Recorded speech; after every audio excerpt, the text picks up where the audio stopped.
Welcome to our channel. So Sreeja fans కి good news అండి. Sreeja reentry అవ్వబోతుంది. అలాగే అదేంటి ఎలా వస్తుంది అనేది కూడా చూద్దాము. నచ్చితే ఖచ్చితంగా లైక్ చేయండి, ఫాలో అవ్వండి. ఇంకొకటి వచ్చేసి క్యాప్టెన్సీ కంటెండర్స్ ఎవరయ్యారు, క్యాప్టెన్ ఎవరు అవ్వబోతున్నారు అది కూడా డిస్కస్ చేద్దాము. మనకు ఆ బాల్ టాస్క్ లో మోస్ట్లీ పార్టీలందరూ పోతారు, ఒక సుమన్ ఒక్కడే మిగులుతాడు వాళ్ళ నుంచి.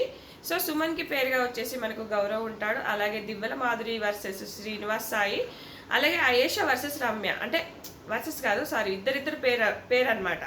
సారీ, వర్సెస్ కాదు, పేరు. సో సుమన్, గౌరవ్, అలాగే అయేషా, రమ్య, మాధురి, ఇంకా శ్రీనివాస్ సాయి వీళ్ళు.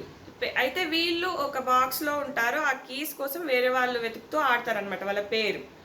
సో మరి వీళ్ళలో ఎవరు గెలుస్తారు? అలాగే మనకు వీళ్ళు గెలిచిన తర్వాత నిఖిల్ నాయర్కి ఆల్రెడీ కంటెండర్ అయ్యే అవకాశం ఉంది కాబట్టి సో కంటెండర్ ఖచ్చితంగా డైరెక్ట్ కంటెండర్ అవుతాడు. వీళ్ళు ఆడిన తర్వాత వీళ్ళతో పాటు అవుతాడు. మరి ఎవరు అవుతారు కెప్టెన్ అనేది చూద్దాము.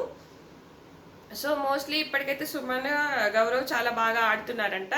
సో అది కూడా డీటెయిల్స్గా నేను చెప్తూనే ఉంటాను. ఇన్స్టా లింక్ ఉంటుంది, నచ్చితే ఫాలో అవ్వండి. అలా అప్డేట్స్ ఎప్పటికప్పుడు వస్తూనే ఉంటాయి.